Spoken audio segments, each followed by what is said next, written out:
So ladies and gentlemen, the President of the Philippines, His Excellency Benigno Aquino III.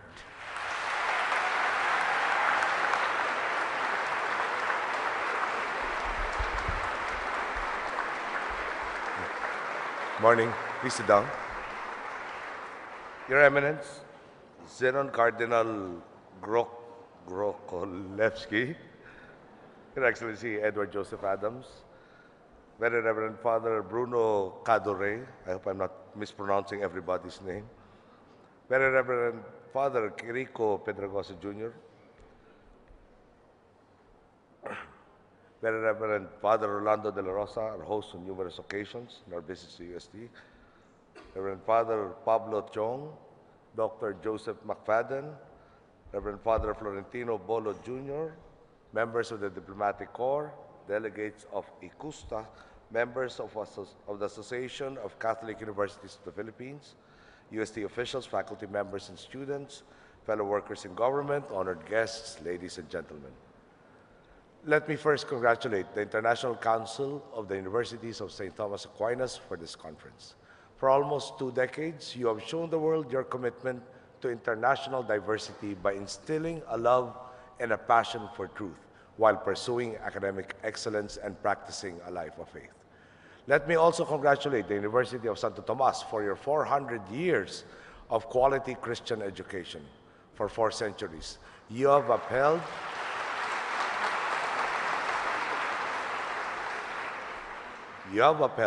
the traditions of excellence and integrity, known to many as the Thomasian spirit, which now resides in the hearts and minds of our leaders and professionals.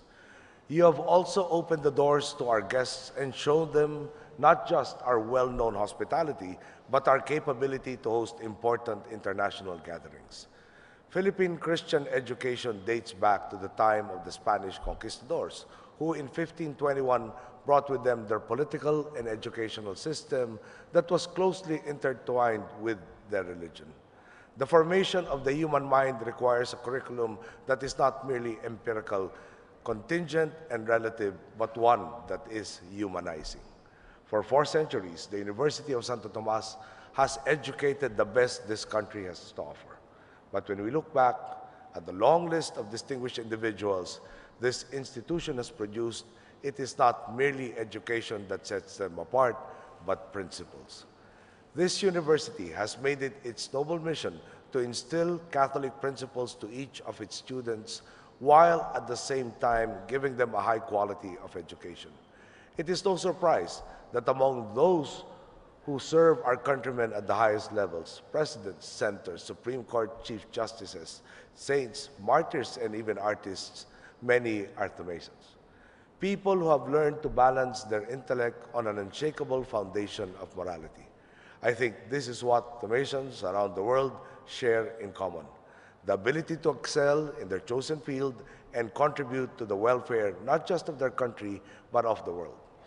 Education is a vital tool for national development and social change. Through education, we are able to promote economic growth, alleviate poverty, and improve the quality of life of our people. And thus, it is one of our central strategies for taking this country forward. The 21st century has brought with it a changing cultural, social, and spiritual environment. Thus, Catholic institutions must work harder to develop in their students the necessary knowledge, attitudes, and skills required not only to produce competitive citizens, but also to expose them to the realities of the world. And UST has always been an exemplar of what we ask of our educational institutions. Through your efforts, we are hoping that Filipinos across the archipelago can all exhibit the qualities of your graduates. Today, the Philippines is facing the gargantuan task of rehabilitating itself from years of turmoil, which sparked an attitude of disillusionment among the Filipino people.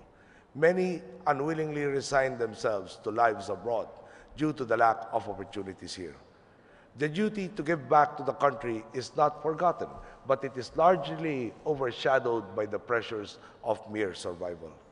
In light of this, we remember Rizal's famous challenge: where are the youth who will consecrate their golden hours and enthusiasm for the welfare of the country?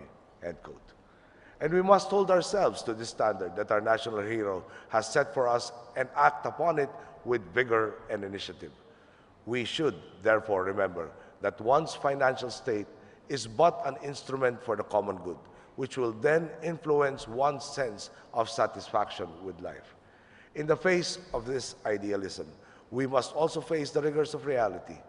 Our graduates want good jobs, but there is a clear mismatch between job openings and university courses.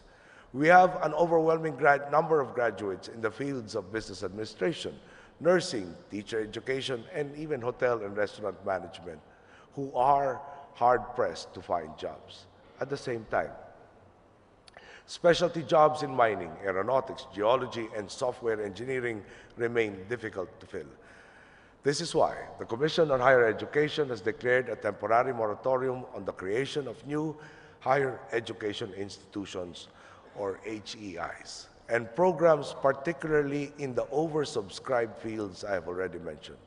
CHED has also started to take action to review and fix the HEI systems in the country to make them more efficient, such as forging greater ties between higher education, institutions, and employers, which will ease the burden of job hunting on new graduates. As the youth of today grow more mature and become more politically aware, we must respond. We must reinforce their enthusiasm and efforts with the reward they deserve: a better Philippines, a home that they can both love and reside in, a place where they are not required to disconnect with their families just to earn a decent living. This is a task that is heaped on all of our backs, a task that seemed much heavier under the darkness of the previous years. But daylight is indeed upon us. We have restored the all-important trust between government, private institutions, and the Filipino people. And now that we are able to cooperate with full confidence in one another under the guidance of the Catholic principles this country has been proud of for so long, we will succeed. We will bequeath to our youth what they truly deserve: a Philippines that will not force its citizens across oceans for work, but instead one that will embrace them as our children, especially in challenging times. Thank you. Good day.